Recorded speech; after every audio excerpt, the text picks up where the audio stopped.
কিয়ামতের দিবসে নিজের স্ত্রী নিজের বিরুদ্ধে আল্লাহর কাছে অভিযোগ তুলবে। হাত্তা তুসআলাল মারআতু আন যাওজিহা, সহিহ বুখারীর বর্ণনা। কিয়ামতের দিনে স্ত্রী লোককে জিজ্ঞাসা করা হবে যে তোমার স্বামীর বিরুদ্ধে তোমার কোনো অভিযোগ আছে কিনা। যদি স্ত্রী স্বামীকে ছাড় দেয় তাহলে তো স্বামীর রেহাই, যদি স্ত্রী স্বামীকে ছাড় না দেয় তাহলে স্ত্রীর ডিমান্ড অনুপাতে তাকে স্বামীর সঞ্চিত সওয়াব তাকে দিয়ে স্বামীকে খালি হাতে ফিরতে হবে। ঠিক ততই বছর স্বামী স্ত্রীর বিরুদ্ধে অভিযোগ করবে, আল্লাহ আমার স্ত্রী আমাকে সম্মান করিনি, আমার পরিষেবা দিইনি, আমার হক যথাযথ আদায় করিনি। যথারীতি স্বামী স্ত্রীর কাছ থেকে তার পাওনা গন্ডা আদায় নেই। একটু কথা বলেন, একমত? আমরা সবাই চাই হাসরের দিনে আল্লাহ পাকের কাছে আমরা নাজাত লাভ করব, বিনিময়ে আমরা জাহান্নাম থেকে মুক্ত হয়ে আল্লাহ পাকের জান্নাতের দখলিকার হব। বলুন ইনশাআল্লাহ। আল্লাহ কবুল করেন, বলুন আমিন। তো এই প্রসঙ্গটাকে মাথায় রেখেই একটু বুঝুন, হাউমাউ করব না। কোরআন শরীফে আল্লাহ বলেছেন তোমরা স্মরণ করো ওই দিনটাকে, লা ইয়ানফাউ মালু ওয়ালা বানুন, যেদিন তোমাদের অর্থ এবং সন্তান, তোমাদের টাকা পয়সা, তোমাদের সন্তান সন্ততি কোনো উপকার দেবে না। টাকা পয়সা, সন্তান সন্ততি কোনো উপকার দেবে না, আল্লাহ বলছেন। আমি বিষয়টাকে বোঝানোর জন্য আরেকটা আয়াত, আরেকটা জায়গার অংশ আপনাদেরকে শোনাচ্ছি। কোরআন পাকে আল্লাহ বলেছেন ইয়াওয়াদুল মুজরিমু লাউ ইফতাদি মিন আযাবি ইয়াউমাইযিন বিবানিহি। কিয়ামতের দিনে একজন অপরাধী বাপ তার বেটাকে আযাবের জন্য, শাস্তির জন্য আল্লাহকে দিয়ে নিজে ছাড় পেতে চাইবে। আবার বলছি, অপরাধী বাপ তার নিজের বেটাকে আল্লাহর কাছে সুপর্দ করবে, করে বলবে আল্লাহ আমার বদলে আমার বেটাকে শাস্তি দাও, আমাকে ছাড় দাও। আবার বলছেন অসাহিবাতিহি, একজন ব্যক্তি তার স্ত্রীকে আল্লাহর কাছে সুপর্দ করবে, করে বলবে আল্লাহ আমাকে ছাড় দাও, আমার স্ত্রীকে তুমি শাস্তি দাও। আবার বলছেন একজন ভাই তার ভাইকে দেবে, দিয়ে বলবে আল্লাহ তুমি আমাকে ছাড় দাও, আমার ভাইটাকে তুমি শাস্তির জন্য বরাদ্দ করো। সম্মানিত ভাইরা আমার, তিনটে হলো। নাম্বার 4,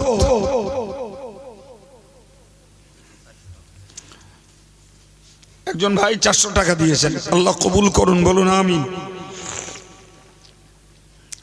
নাম্বার 4, কোরআন বলছে ওয়াফাসিলাতিহিল্লাতী তুবিহি, একজন তার যে সমস্ত আত্মীয় স্বজন, মনে করুন একটি ছেলের দাদা দাদি, নানা নানি এবং তার মুরব্বী, এই টাইপের যে সমস্ত বয়স্ক লোক যারা ওই ছেলেটাকে যত্ন নিয়েছে, স্নেহ করেছে, মমতা দিয়েছে, কিয়ামতের দিনেও বলবে আল্লাহ আমি এদের কাছে খুব প্রিয়, আমি জাহান্নামে ভুগবো, এটা এরা চায় না, সুতরাং তুই আমাকে ছাড় দাও, দিয়ে আমার দাদা দাদি, নানা নানি, মুরব্বী যারা, এদেরকে জাহান্নামের জন্য বরাদ্দ করো।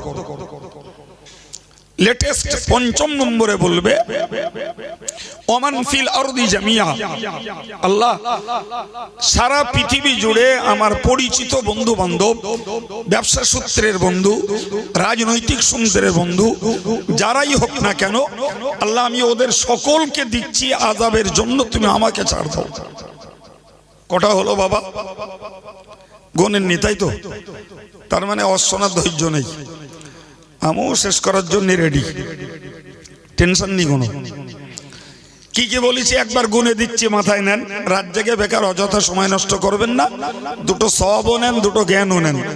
আল্লাহ বললেন ইয়াওয়াদুল মুজরিমু লাউ ইফতাদি মিন আযাবি ইয়াউমিযিন বিবানিহি ওয়া সাহিবাতিহি ওয়া আখিহি ওয়া ফাসিলাতিহিল্লাতী তুবি ওয়া মান ফিল আরদি জামিআ। পাঁচ প্রকারের লোককে আমি আপনি আমরা প্রত্যেকেই আল্লাহর কাছে বিনিময় স্বরূপ দিতে চাইব। আমি আযাবের জন্য আল্লাহর কাছে পাকড়াও হব। আমি বলবো, আল্লাহ তুমি আমার বেটাকে দাও শাস্তি, আমারে ছেড়ে দাও। আবার বলবো, আমার স্ত্রীকে শাস্তি দাও, আমাকে ছাড় দাও। আল্লাহ তুমি আমার ভাইটাকে শাস্তি দাও, আমাকে ছাড় দাও। আল্লাহ পৃথিবীতে আমার যে সমস্ত গুণগ্রাহী, শুভাকামী, হিতাকাঙ্ক্ষী, আমার প্রতি দরদি মানুষ যারা ছিল, আল্লাহ ওদেরকে জাহান্নামের জন্য তুমি বরাদ্দ করো, আমাকে ছাড় দাও। আমার অনেক বন্ধু বান্ধব ছিল, আল্লাহ ওদেরকে তুমি ধরো, আমাকে ছাড় দাও। পাল্টা বলো, ওই লোকগুলো ওরাও যখন ওদের বিচারের পালা আসবে, বেটা বলবে আল্লাহ আমার বাপকে রেখে আমার ছেড়ে দাও। স্ত্রী বলবে আমাকে ছাড় দাও, আমার স্বামীকে তুমি ধরো। আর এক ভাই বলবে আমার ভাইকে তুমি জাহান্নামের জন্য বরাদ্দ করো, আমাকে ছাড় দাও। ঠিক তদ্রূপ ও দাদা দাদি নানা নানিরা বলবে আল্লাহ আমার এই নাতি পোতা খুব যত্ন করতো আমাদের, তুমি আমাদেরকে জাহান্নামে দিও না, আমাদেরকে ছাড় দাও, ওকে জাহান্নামে দাও। তদ্রূপ পৃথিবীর বন্ধু বান্ধবরা ওকে টার্গেট করে বলবে আল্লাহ তুমি ওকে পাকড়াও করো, আমাদেরকে ছাড় দাও। আল্লাহ পাকের কোরআন বলছে সুম্মা ইনজি কাল্লা, আল্লাহ এক কথায় বলে দেবেন নো নেভার, কখনোই না। ওয়ালা তাজিরু ওয়াজিরাতুম বিজরা উখরা, একজনের বোঝা আরেকজনের ঘাড়ে চাপবে না। সুতরাং তোমার অপরাধের শাস্তি তোমাকেই নেওয়া লাগবে। সম্মানিত ভাইরা, এই আয়াতগুলোকে মাথায় রেখে আমাদের বুঝতে হবে আজকের বেটা আমার, বেটি আমার, স্ত্রী আমার, সব আমার। কিন্তু জানেন কিয়ামতের দিবসে নিজের স্ত্রী নিজের বিরুদ্ধে আল্লাহর কাছে অভিযোগ তুলবে। হাত্তা তুসআলাল মারআতু আন যাওজিহা, সহিহ বুখারীর বর্ণনা। কিয়ামতের দিনে স্ত্রী লোককে জিজ্ঞাসা করা হবে যে তোমার স্বামীর বিরুদ্ধে তোমার কোনো অভিযোগ আছে কিনা। যদি স্ত্রী স্বামীকে ছাড় দেয় তাহলে তো স্বামীর রেহাই, যদি স্ত্রী স্বামীকে ছাড় না দেয় তাহলে স্ত্রীর ডিমান্ড অনুপাতে তাকে স্বামীর সঞ্চিত সওয়াব তাকে দিয়ে স্বামীকে খালি হাতে ফিরতে হবে। ঠিক ততই বছর স্বামী স্ত্রীর বিরুদ্ধে অভিযোগ করবে আল্লাহ আমার স্ত্রী আমাকে সম্মান করেনি, আমার পরিষেবা দিইনি, আমার হক যথাযথ আদায় করিনি। যথারীতি স্বামী স্ত্রীর কাছ থেকে তার পাওনা গন্ডা আদায় নেবে। প্রিয় ভাই, অত দূর যেতে হবে না, অনেকটা দূর হয়ে যাচ্ছে, একটু কাছে করে দেখুন দিন। মনে করুন কোন ভাইয়ের 3টে ছেলে, বেচারা 2 বিঘা জমি, 3টা ছেলে 2 বিঘা জমি। তো ভদ্রলোক বেঁচে থাকতে 10 কাঠা জমি এক ছেলের নামে নিজে হাত কেটে লিখে দিয়েছে। থাকে আর কতটা, কত বলেন, কত বলেন? 1.5 বিঘা। ওই লোকটা যখন মারা যাবে ফারাজি সত্য অনুযায়ী যে বাপের কাছ থেকে আগে 10 কাঠা পেয়েছে, ওয়ারেসান সূত্রে ফের 10 কাঠা পাবে। পাবে না? পাবে না? তাহলে 10 + 10 ওর হলো 1 বিঘে, আর 2 ভাইয়ের হলো 10 কাঠা করে। বুকে হাত দিয়ে বলুন, ওই বাপ তার ছেলেদের কাছে, ওই দুটো ছেলের কাছে সম্মান পাবে না সমালোচনা পাবে? তাড়াতাড়ি বলেন। সমালোচনা পাবে। যে ভাইরা 10 কাঠা জমি বেশি পেয়েছে, আপনার কি মনে হয় ওই বাকি দুটো ভাই এর প্রতি বন্ধুসুলভ আচরণ করবে না শত্রুতা করবে? এটা তো দুনিয়া, এটা তো দুনিয়া রে বাবা। তাহলে দুনিয়াতে 10 কাঠা জমি আমার নিজের ভাই বেশি পেয়েছে আমার আব্বার পক্ষ থেকে, তাতে আমাদের কাছে আমার আব্বাও ছাড় পাচ্ছে না, আমার ভাইও ছাড় পাচ্ছে না। এটাই বাস্তব পৃথিবী। একটু বুকে হাত দিয়ে বলবেন যে এই পৃথিবী স্বার্থ ছাড়া বউ ছেলে মেয়ে আপন কেডা? ভেবে বলেন, গেজর গেজর করবেন না। পরে কালকে বলবেন বউ আমার জীবন সঙ্গিনী, আমার অর্ধাঙ্গিনী, পরশুকার দিন যেন কাল নাগিনী বলবেন না। আছে কেউ? সম্মানিত ভাইরা আমার, আল্লাহর কোরআন বলেছে ইয়াউমা লা ইয়ানফাউ মালুন ওয়ালা বানুন। ও আমার বান্দা বান্দি, তোমরা স্মরণ করো ওই দিনটাকে যেদিন তোমার সম্পদ আর সন্তান কেউ তোমার উপকারে আসবে না, কেউ তোমার প্রিয় নয়, কেউ তোমার আপনজন নয়।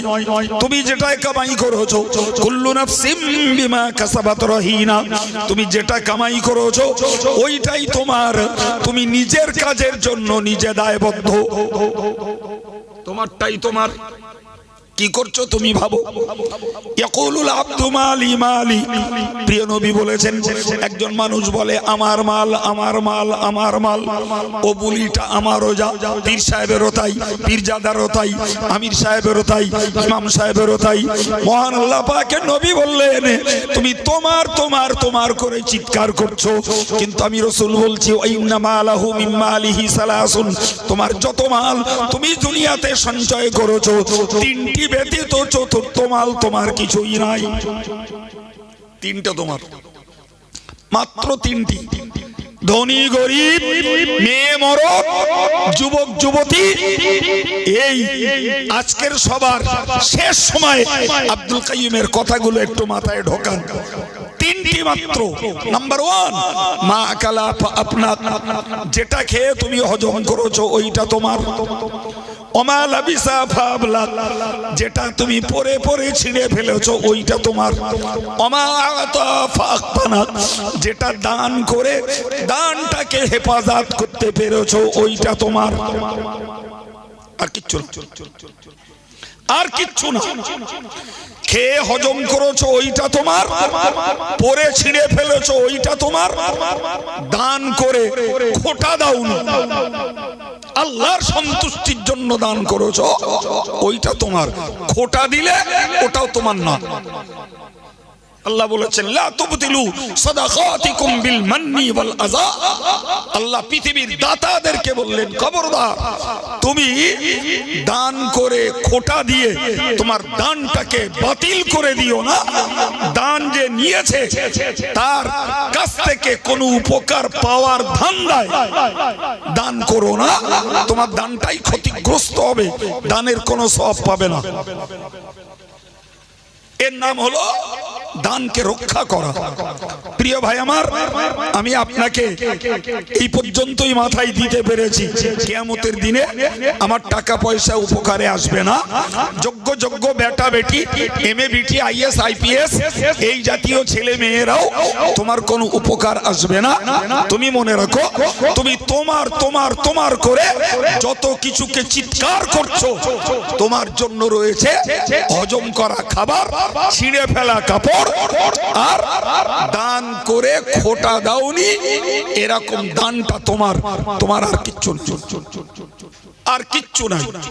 স্বামীর দানে স্ত্রীর ভাগ নাই, স্ত্রীর দানে স্বামীর ভাগ নাই, ছেলের দানে বাপের ভাগ নাই, বাপের দানে ছেলের ভাগ নাই।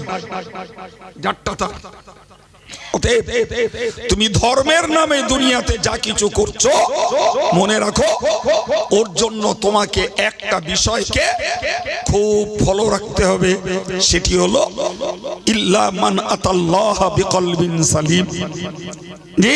তোমার টাকা পয়সা, তোমার সন্তান, তোমার অ্যাসেট কোন উপকারে আসবে না। একটাই গুণে, একটাই যোগ্যতায় উপকার পেতে পারো, তোমার আল্লাহর কাছে পৌঁছাতে হবে একটা নির্মল, একটা স্বচ্ছ, একটা নিরোগ অন্তর নিয়ে। সুবহানাল্লাহ বলবেন।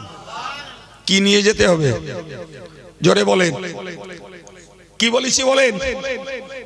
অন্তর, অন্তর, নিরোগ অন্তর, যে অন্তরের রোগ নাই, নির্মল অন্তর, পরিচ্ছন্ন অন্তর নিয়ে মরতে হবে, ওটা নিয়ে আল্লাহর কাছে উঠতে হবে। প্রিয় ভাইরা, ব্যাখ্যা দিতে পারবো না, সময় নেই, তবে আপনাদেরকে কথাটা মুখস্থ রাখতে বলছি। আমার ওয়াজ করা, আপনার শোনা, ইমামের নামাজ পড়ানো, মুক্তাদির নামাজ পড়া, কোরবানি দাতার কোরবানি দেওয়া, যাকাত দাতার যাকাত দেওয়া, জিকিরকারী জিকির করা, তাসবিহ আর তেলাওয়াতকারী তাসবিহ তেলাওয়াত করা, সব কিছু নির্ভর করছে অন্তরের পরিচ্ছন্নতার উপরে। অন্তর যদি ভালো হয়, তোমার নামাজ আল্লাহর কাছে অ্যাকসেপ্টেড। অন্তর যদি ভালো হয় আমার ওয়াজ আল্লাহর কাছে মকবুল। অন্তর যদি আপনার ভালো হয় এই রাত জেগে বসে থাকার সার্থকতা। অন্তর যদি ভালো হয় দাতার দান আল্লাহর কাছে গ্রান্টেড।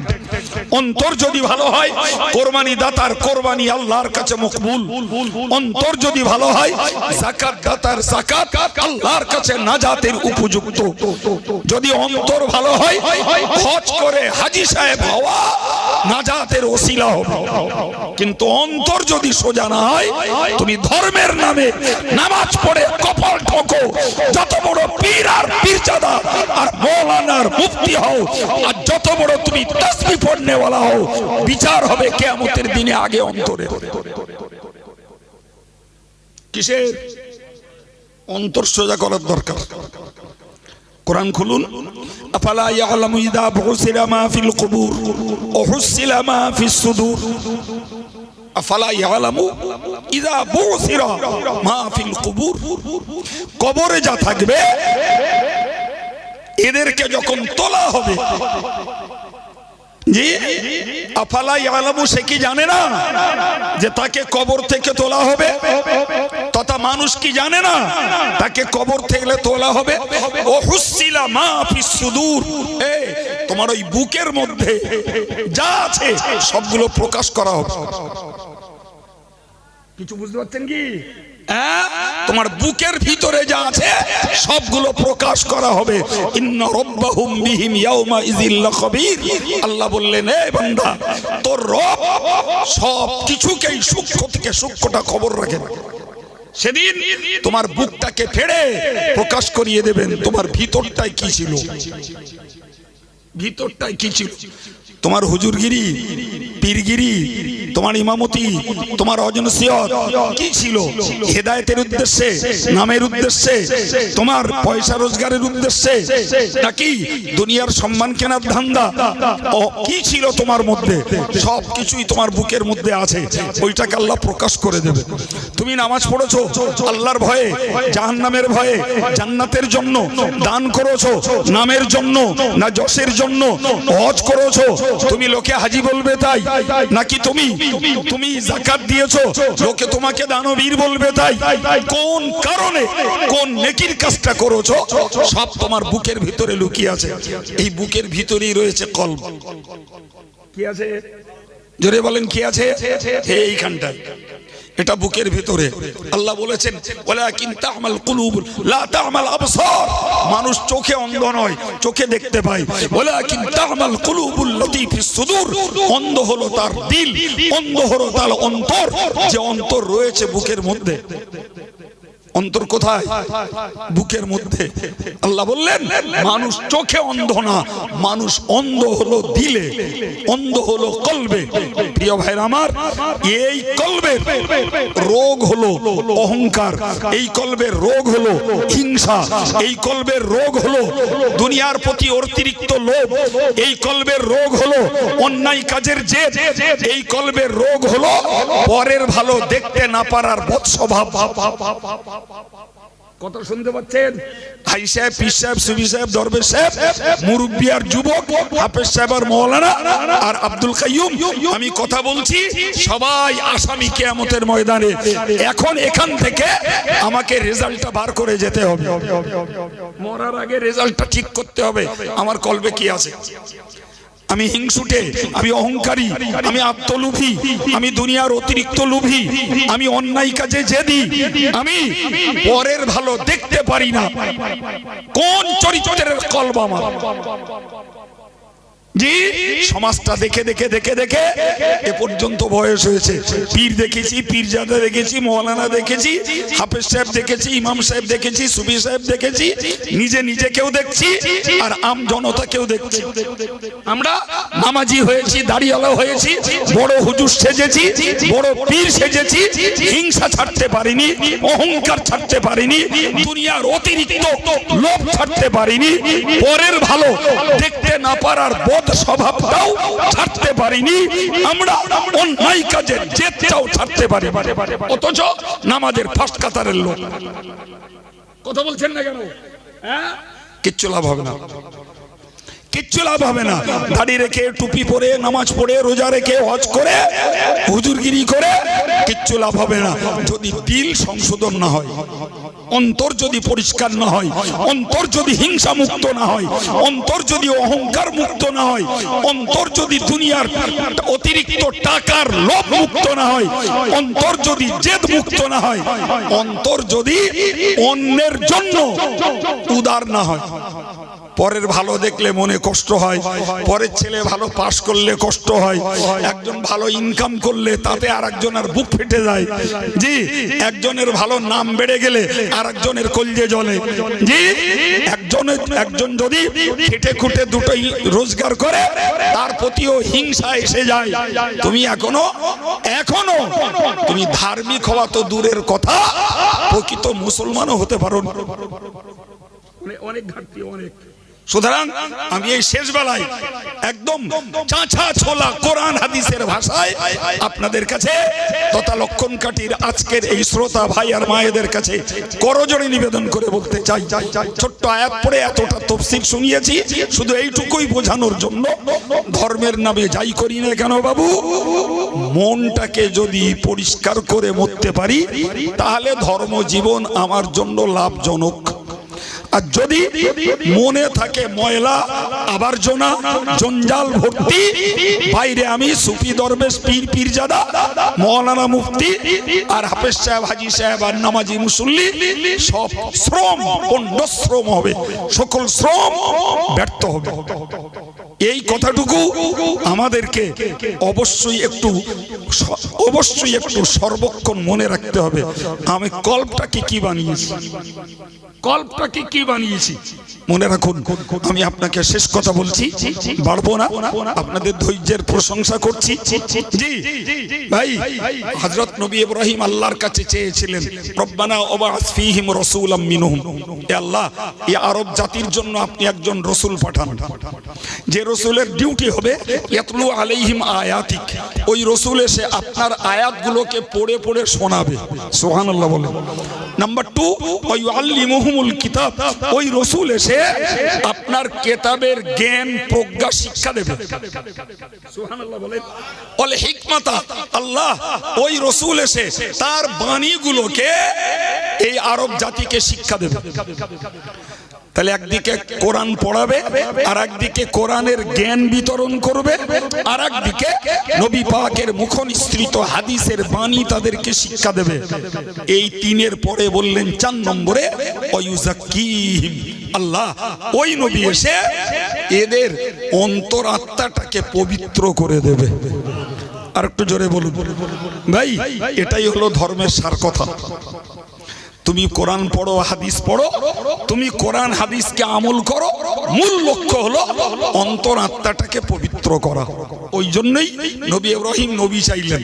আমার রাসূল পৃথিবীতে আসার পরে বললেন, আনা দাওয়াতু আবি ইব্রাহিম, আমার পূর্বপুরুষ নবী ইব্রাহিমের দোয়ার ফসল হলাম আমি মুহাম্মদুর রাসূলুল্লাহ।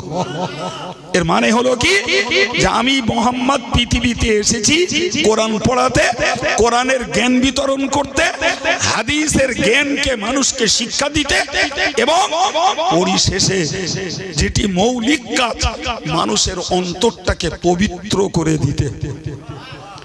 প্রিয় ভাইরা, সাহাবায়ে কেরামেরা তার জ্বলন্ত প্রমাণ। তারা যেমন নামাজ পড়েছেন, সুন্নত মেনেছেন, কোরআনের জ্ঞান, হাদিসের জ্ঞান অর্জন করেছেন, সত্যকারের তারা পবিত্র দিলের মানুষ তৈরি হয়েছে। ব্যাখ্যা দেওয়ার অবকাশ নয়, কিন্তু দুঃখজনকভাবে বলতে হয়, আমরা ভেকধারী হয়েছি, আমরা সিম্বলধারী হয়েছি। নামাজ, রোজা, হজ, যাকাত ইত্যাদিতে আমরা যথেষ্ট গুণধারী হয়েছি, তো মনে হয় কলবের দিক দিয়ে আমরা নাপাক, নোংরা, ঘৃণ্য চরিত্রে রয়েছি। কি তথাকথিত পীর, কি তথাকথিত পীরজাদা, কি তথাকথিত বক্তা, কি তথাকথিত মুফতি, কি তথাকথিত সাধারণ ধার্মিক, ইল্লা মাশাআল্লাহ সব দলেই কিছু ব্যতিক্রম ভালো আছে। তবে ভালোর তুলনায় সব গ্রুপে জঞ্জাল ভরা দিলের মানুষ বেশি। ভুল বলছে মনে হচ্ছে? আপনাদের কাছে সর্বশেষ অনুরোধ এতটুকু রইল, যদি দিলটাকে সাফ করতে হয় তাহলে তাহলে তিনটে কাজ জীবনে করুন। নাম্বার 1, একটু জিকির করুন বেশি বেশি করে। নাম্বার 2, একটু নফল ইবাদত, নামাজ, রোজা, এই জাতীয় নফল কাজগুলো একটু বেশি করুন। নাম্বার 3, শরীয়তের প্রকাশ্য হারামগুলো ছাড়াও সন্দেহজনক বিষয়গুলি থেকে পরেশগারিতা করার সাধনা করুন। এই তিনটে গুণ যদি জীবনে একটু পাহারাদারি করে চলা যায়, জিকিরটা বেশি করব, নফল কাজটা বেশি করব, আর প্রকাশ্য হারাম ছাড়াও সন্দেহজনক বিষয়গুলি থেকে একটু বেঁচে চলার চেষ্টা করব। বিনিময়ে আমাদের ওই দিলটা আল্লাহ চাহে তো পরিষ্কার পরিচ্ছন্ন থাকবে। সঙ্গে বাদ দেব হিংসা, অহংকার, জেদ, অতিরিক্ত লোভ, পরের ভালো দেখতে না পারার বদস্বভাব, এই জাতীয় বিষয়গুলিকে সংগ্রাম করে বাদ দেওয়া লাগবে। আল্লাহ আমাদের সকলকে পরিচ্ছন্ন মনের মানুষ হয়ে মরার তৌফিক দান করেন। সকলে বলুন আমিন। আর একটু জোরে বলেন আল্লাহুম্মা আমিন। আসুন প্রিয় নবীর প্রতি সালাম।